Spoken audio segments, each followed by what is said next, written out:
मान लीजिए कि एक व्यक्ति है जो इंजीनियर है, ठीक है। ये एग्जाम्पल 1990 के आसपास का, उस समय इंजीनियर शब्द में बहुत ताकत थी।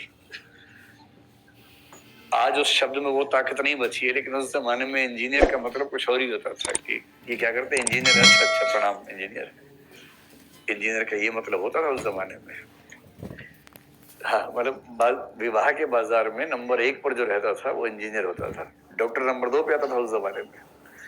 आईएएस तो खैर नंबर से ऊपर है, उसकी बात तो हमेशा से लग रही है, लेकिन बाकी सबकी बात करें तो इंजीनियर है। अपनी क्लास में इसका आईक्यू रैंक सबसे ऊपर था, क्लास का टॉपर था, होमवर्क भी रोज करता था। होमवर्क डूइंग बच्चा है, आप समझ सकते हैं। एकदम गोलू, हरियाणा में बोलते कति गोलू टाइप का बच्चा है। कति का मतलब एकदम ऐसा बच्चा है, सीरियस टाइप का, होमवर्क करने वाला, किसी से गलत बात ना बोलने वाला, बुरा बुरा ना देखो, बुरा ना कहो, उस टाइप का बच्चा है, ठीक है। जब स्कूल में 12वीं क्लास का एग्जाम, उसने टॉप किया, पूरे जिले में क्या, पूरे राज्य में टॉप किया, देश में नंबर 2 पे आया है, ठीक। और मम्मी का दुलारा है, मम्मी से बिना पूछे तीसरी रोटी भी नहीं खाता है। मम्मी ने 2 बताई हैं, 2 ही खाता है। मम्मी ने एक बार बचपन में कहा था बेटा 2 रोटी खानी चाहिए, तब से 2 ही खा रहा है।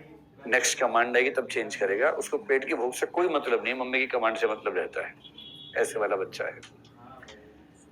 फिर उसने बीटेक किया, उसमें टॉप किया, क्योंकि मम्मी ने कहा था बेटा रोज 6 घंटे पढ़ना, तो रोज पढ़ता है 6 घंटे तब से। फिर बच्चे ने एग्जाम दिया एमबीए का, कैट में टॉप। और उसके बाद उसका सिलेक्शन हुआ, कैंपस प्लेसमेंट हो गई है, इंटरव्यू बहुत अच्छा हो, कैंपस प्लेसमेंट हुई और किसी शानदार कंपनी में, मुझे नहीं पता कौन सी शानदार होती है, जो भी आपको लगे, उसमें सिलेक्शन हो गया उसका। किसमें हुआ बताओ? गूगल, हाँ गूगल में हो गया, गूगल में चला गया है। और गूगल में उसको एंट्री लेवल पर बेस्ट पैकेज मिला है, मान लीजिए कुछ भी वटेवर, 1 करोड़ का एनुअल पैकेज मिला स्टार्टिंग में, ऐसा पैकेज मिला है उसको, शानदार पैकेज मिला है, ठीक है। अब आगे देखो, वहां पहुंचा है तो गोलू बच्चा।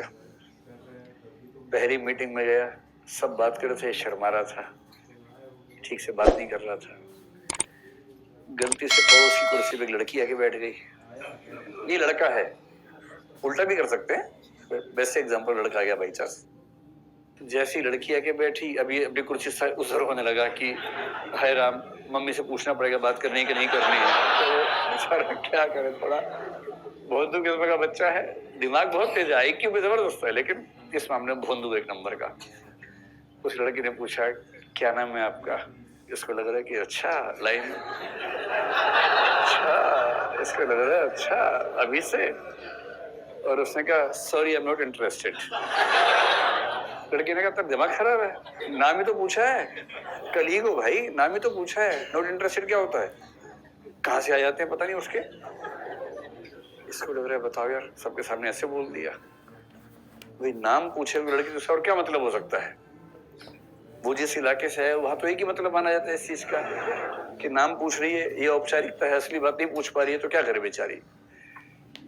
ऐसा भोंदू है, किसी से बात नहीं कर पाता है, मंच पे जा नहीं पाता है, जहां 4 लोग खड़े वहां से भाग लेता है, पार्टी वार्टी तो उसको जाता ही नहीं कभी किसी भी हालत में।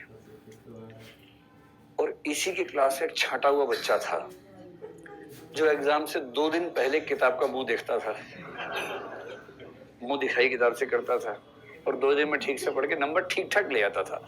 उसने कभी टॉप नहीं किया, उसे कभी टॉप करने का अरमान भी नहीं रहा, उसे इस बात का दुख भी नहीं है कि टॉप नहीं किया, वो इस बात से खुश है कि उसने पूरा साल ठीक से जिया, न कि अपना साल खराब किया टॉप करने के चक्कर में।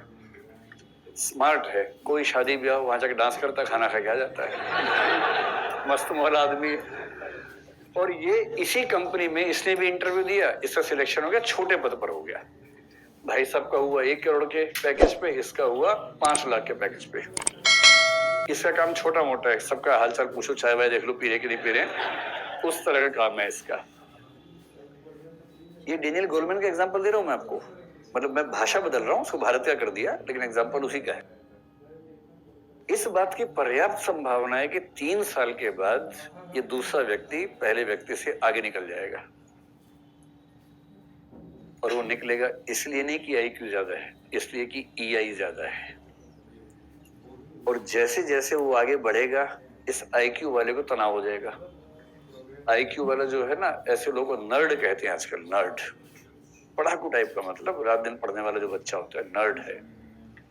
इसको तनाव हो रहा है कि मैं क्यों आगे नहीं बढ़ पा रहा हूँ, ये इतना खराब बच्चा था क्लास में, झूठ भी बोलता था, ये तो इसको नौकरी मिल कैसे गई और ये आगे बढ़ता जा रहा है, और मैं जो सतयुग का बच्चा हूं मैं आगे नहीं बढ़ पा रहा हूं। अब इसको तनाव हो रहा है।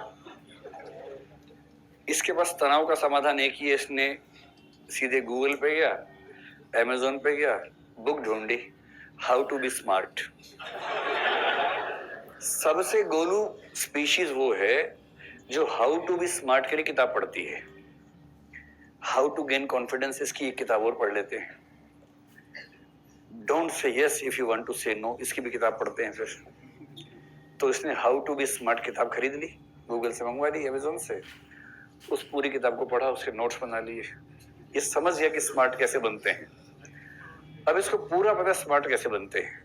तो अब ये बताइए कि किताब पढ़ने के बाद नोट्स बना लिए, रिवाइज कर लिए, अब नेक्स्ट डे ये गया ऑफिस में, तो आज ये स्मार्ट हो जाएगा? नहीं होगा, क्योंकि इसने उसकी भी कौन सी लर्निंग की है? कॉग्निटिव लर्निंग की है। और कॉग्निटिव लर्निंग से स्मार्टनेस नहीं आती है, इमोशनल इंटेलिजेंस नहीं आती है। कॉग्निटिव लर्निंग से मैथ्स आ जाएगा, साइंस आ जाएगा, इतिहास आ जाएगा, भूगोल आ जाएगा, एथिक्स आ जाएगा, एथिक्स मतलब नोट्स आ जाएंगे, आंसर्स आ जाएंगे। लेकिन अगर आप सोचते हैं कि ज्ञान जीवन में उतर जाएगा, वो कॉग्निटिव लर्निंग से नहीं आता है। उसके लिए चाहिए इमोटिव एंड सोशल लर्निंग, जो गोलमैन का सिद्धांत है। और ये कैसे होता है? ये होता है बार बार, सैकड़ों हजारों बार अभ्यास करने से। इतना अभ्यास करना कि न्यूरॉन्स के पाथ वैसे बन जाए, किसी पार्टी को देखते जो डर पैदा होता है उसके बजाय आकर्षण आने लगे पार्टी को देखते ही। और ये तब होगा जब सैकड़ों बार उस चुनौती को झेल कर वो काम करेंगे जिस काम को करने में रूह कांपती है।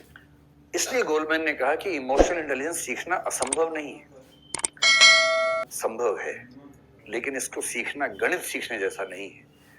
इसको सीखने के लिए लगभग उतनी ही मेहनत करनी पड़ेगी जितना सद्गुणी बनने के लिए करनी पड़ती है सुकरात के लिए। उतनी मेहनत करेंगे तो वो स्मार्टनेस आती है जिसको हम इमोशनल इंटेलिजेंस कहते हैं।